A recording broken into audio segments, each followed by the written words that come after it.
നിലമ്പൂരിൽ കുട്ടിയുടെ മാല മോഷ്ടിച്ച് വിഴുങ്ങിയ ആ പ്രതിയിൽ നിന്ന് മാല വീണ്ടെടുക്കാൻ വേണ്ടിയുള്ള കാത്തിരിപ്പ്. അത് വല്ലാത്തൊരു കാത്തിരിപ്പാണ്. അതിനൊരു ട്വിസ്റ്റ് ഉണ്ടായിട്ടുണ്ട്.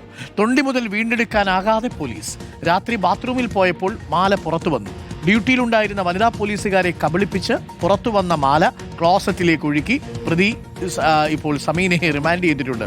ഔദ്യോഗിക കൃത്യനിർവഹണം കൂടി തടസ്സപ്പെടുത്തിയിട്ടുണ്ട്. സോണൽ കിഷയുണ്ട് കൂടുതൽ വിവരങ്ങളുമായി മലപ്പുറത്ത് നിന്നും. Zonal, very good morning zonal. എന്തായാലും ഒരു പ്രേക്ഷകൻ മെസ്സേജ് അയച്ചേക്കുന്നത് ഞാൻ വായിക്കാം. എനിക്ക് ചിരി വന്നു അത് കണ്ടിട്ട്. നല്ല തിളക്കമുള്ള മാല കിട്ടിയതിനെ നശിപ്പിച്ചു എന്നാണ് ഒരു പ്രേക്ഷകൻ കമന്റ് ചെയ്തിരിക്കുന്നത്. മാത്യു എന്നൊരു പ്രേക്ഷകനാണ് കേട്ടു. അപ്പോൾ സോണൽ, ഈ പോലീസ് ഉദ്യോഗസ്ഥരുടെ കാര്യം കഷ്ടമാണ്. എത്ര ദിവസമായിട്ടുള്ള കാത്തിരിപ്പാണ്. ആ കാത്തിരിപ്പ് വിപുലമായി എന്നുള്ളതാണ്. ഒരുപക്ഷെ ലോകത്തെ ഏറ്റവും വൃത്തികെട്ട കാത്തിരിപ്പ് ഇതായിരിക്കും അല്ലേ? അപ്പോൾ ആ പോലീസുകാരെ കബളിപ്പിക്കുകയും ചെയ്തു. എന്താ സംഭവിച്ചത് സോണൽ?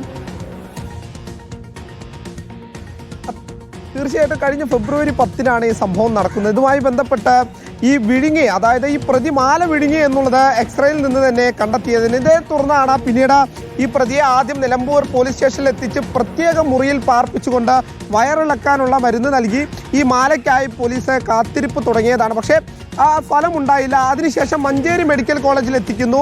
പിന്നീട് ഇതുമായി ബന്ധപ്പെട്ട് കാത്തിരിക്കുന്നു. അപ്പോഴും ഫലമുണ്ടായില്ല. അതിനുശേഷമാണ് കോഴിക്കോട് മെഡിക്കൽ കോളേജിലേക്ക് ഇവരെ മാറ്റുന്നത്. അവിടെ നീണ്ട കാത്തിരിപ്പ് ഈ പോലീസ് ഉദ്യോഗസ്ഥരും വനിതാ പോലീസും തുടരുന്നു. അങ്ങനെയാണ് കഴിഞ്ഞ ദിവസം രാത്രി ബാത്റൂമിൽ പോയപ്പോൾ ഈ മാല പുറത്തു വരുന്നത്. പക്ഷേ ഈ പുറത്തു വന്ന വിവരം ഈ വനിതാ പോലീസ് ഉദ്യോഗസ്ഥരെ അറിയിക്കുന്നില്ല.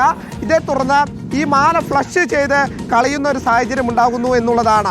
അതുകൊണ്ട് തന്നെ ഈ പോലീസുകാരുടെ കൃത്യനിർവഹണം തടസ്സപ്പെടുത്തി എന്നുള്ളത് കൂടി വ്യക്തമാക്കിക്കൊണ്ട് ഇവരെ റിമാൻഡ് ചെയ്യുന്ന ഒരു സാഹചര്യമാണ് നിലവിലുണ്ടായിട്ടുള്ളത്. ഒരുപാട് സമയത്തെ കാത്തിരിപ്പ് വേസ്റ്റായി പോയി എന്നുള്ളതാണ് ഉദ്യോഗസ്ഥരൊക്കെ പറയുന്നത്. എന്തായാലും അവരെ സംബന്ധിച്ച് വലിയ അമർഷമുണ്ട്. കാരണം തൊട്ടടുത്തെത്തിയ ആ തൊണ്ടി മുതൽ വീണ്ടും നഷ്ടപ്പെടുന്ന സ്ഥിതി ഉണ്ടായിട്ടുണ്ട്. ഇനി ആ തൊണ്ടി മുതലിന് വേണ്ടിയുള്ള തിരച്ചിൽ തുടരേണ്ടതുണ്ട്. എന്തായാലും നിലവിലെ സാഹചര്യം കഷ്ടമാണ് എന്ന് തന്നെ നമുക്ക് പറയേണ്ടി വരുന്നു. ആ കാത്തിരിപ്പ് ഇപ്പോഴും വിഫലമായ മട്ട് തന്നെയാണ് അരുൺകുമാർ. ഓക്കെ, ഇനി ആ പാവം പോലീസുകാർ സെപ്റ്റി ടാങ്കിലും കൂടി തരേണ്ടി വരും. ഒന്ന് ആലോചിച്ച് നോക്കിക്കേ സമീന. ഇപ്പോൾ എന്തായാലും ഒരു വകുപ്പും കൂടി വന്നിട്ടുണ്ട്.